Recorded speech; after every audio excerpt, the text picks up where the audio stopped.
IDF के strike का नया वीडियो सामने आ गया है। अब ये जानकारी मिल रही है कि एक और नया वीडियो जारी किया गया है। ईरान पर आईडीएफ के स्ट्राइक का ये वीडियो है और आईडीएफ ने पहले ही ये कह दिया था कि अगर हम पर हमले हो रहे हैं तो हम भी किसी को नहीं छोड़ने वाले हैं। तो अब ऐसे में उनकी तरफ से एक नया वीडियो भी जारी किया गया है। ये देखिए, ईरान पर आईडीएफ के स्ट्राइक का ये नया वीडियो है जो कि जारी किया गया है कि किस तरीके से ये स्ट्राइक उन पर की गई, यानी कि ईरान पर की गई है। ये नया वीडियो जारी करके ये बताने की कोशिश की गई है कि अगर हमले चले जारी रहे तो हम भी पीछे मुड़ करके नहीं देखेंगे। और आईडीएफ के चीफ ने तो यहाँ तक कह दिया है कि अब हम जो हमला करेंगे वो आप देखेंगे। और रक्षा विशेषज्ञ मेजर समरपाल तूर इस वक्त साथ जुड़ रहे हैं और विदेश मामलों के जानकार हर्ष दहिया सब हमारे साथ हैं। मेजर तूर, एक तरफ आईडीएफ को यह आदेश दिया गया है रक्षा मंत्री की ओर से कि तेहरान पर हमले किए जाएं, लेकिन ईरान कह रहा है कि हमने तो हमले किए ही नहीं है। फिर किस बात का सीजफायर का उल्लंघन? देखें, ये ईरान ने फायदा उठाया है सीज फायर का, और जैसे ही सीज फायर की अंतिम अग्रीमेंट होने वाली थी तब इशारा दिया गया था कि अब मिसाइलें दाग दो, क्योंकि ये समय है जहां पे इजराइल सतर्क नहीं होगा। और इजराइल भी इसी फिराक में बैठा था कि अब जबकि सीज फायर के डील फाइनल हो गई है तो ये मैसेज दिया जाएगा कि कोई इसके बाद वार नहीं करेगा। इससे पहले कि कुछ ऑफिशियल डिक्लेरेशन इफेक्ट में आए, उससे पहले ही ईरान ने मिसाइलें दाग दी। और अब जिस तरीके से इजराइल के डिफेंस मिनिस्टर की स्टेटमेंट आ रही है, इजराइल के फाइनेंस मिनिस्टर हैं बेजालेल स्मोट्रिच, उन्होंने भी पूरे दावे से ये अब पब्लिकली बोल रहे हैं कि अब तेहरान का नाश होगा।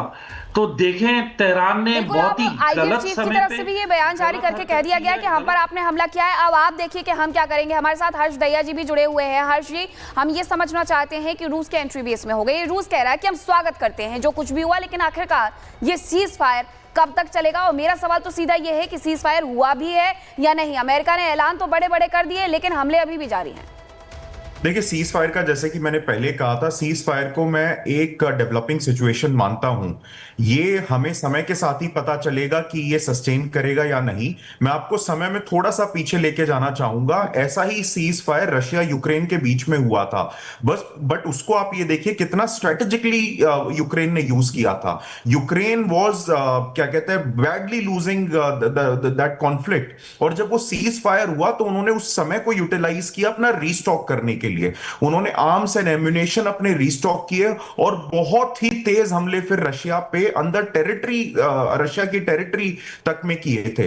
अब आप ये देखिए कि हो सकता है कि ये सीज फायर को वैसे ही, चाहे ईरान कह लीजिए, चाहे आप यूएस को कह लीजिए, चाहे इजराइल को कह लीजिए, ये कंट्रीज इसको रीस्टॉक करने के लिए भी सीज फायर को यूज कर सकती है। और अभी हमने पूरी डिसेप्टिव जो डिप्लोमेसी है वो देखी ही है कि किस तरीके से ट्रंप कह रहे थे कि मैं 2 हफ्ते में फैसला लूंगा कि ईरान के साथ क्या करना है, और रातों रात उन पे हमला कर दिया जाता है। किस तरीके से उससे पहले।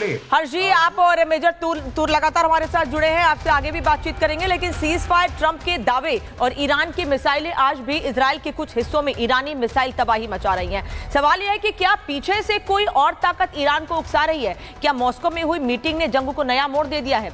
आज हम आपको बताएंगे कि कैसे ईरान अब सीधे सीधे अमेरिका को आंखें दिखा रहा है और क्या पुतिन की मौजूदगी ने उसे ये हिम्मत दे दी है। रिपोर्ट देखिए।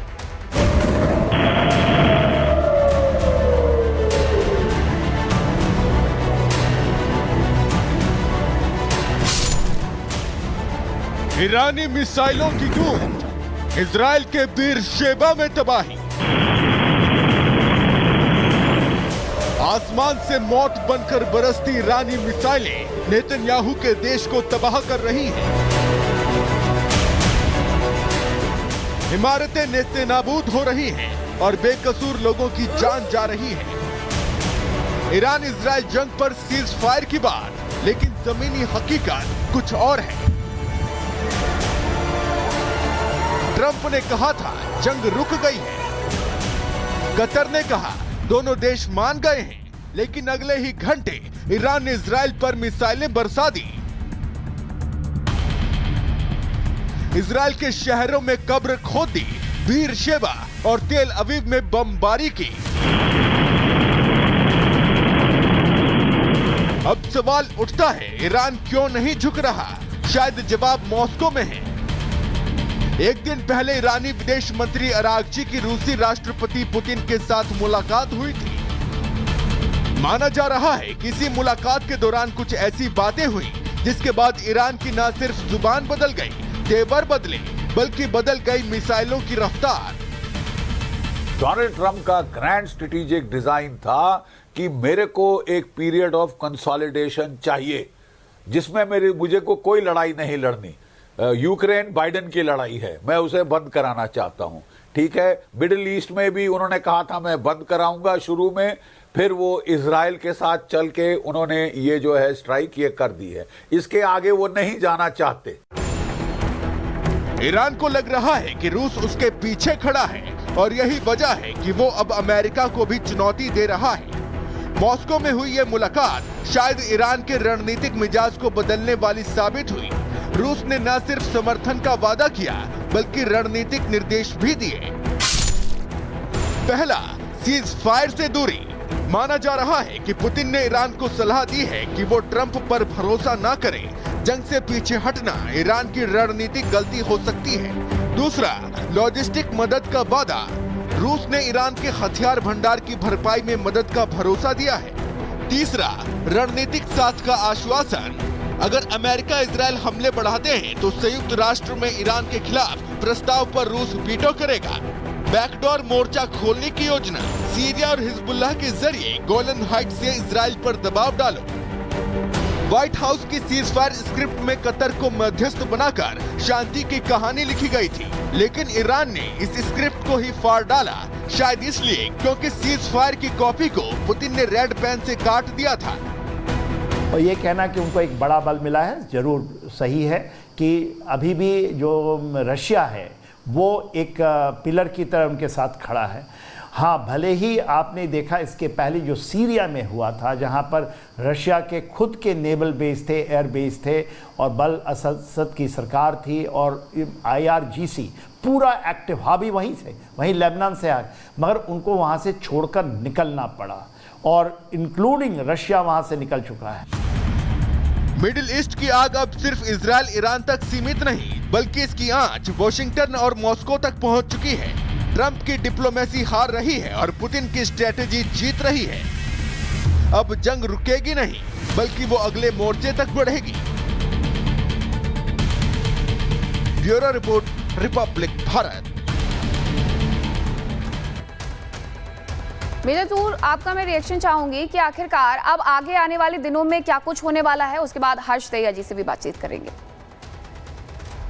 देखें, इनडायरेक्टली यूएसए बिल्कुल मदद करेगा और रात का फायदा उठा के इनके जो जंगी बेड़े हैं और सबमरीन्स हैं उससे मिसाइलें दागी जाएंगी ईरान के ऊपर। देखें, ये एक मौका दिया गया था और जहां तक इजरायली इंटेलिजेंस का सवाल है, 6:59 तक जब ये बातचीत चल रही थी तो तब जाके सीज फायर की बात की है और वहां पे लोग बोल रहे थे कि अभी भी समय है।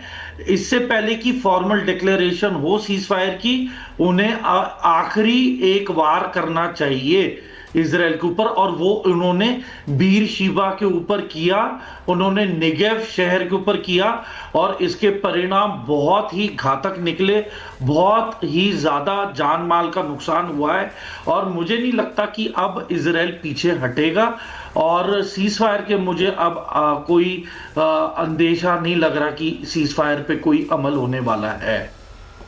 ठीक है।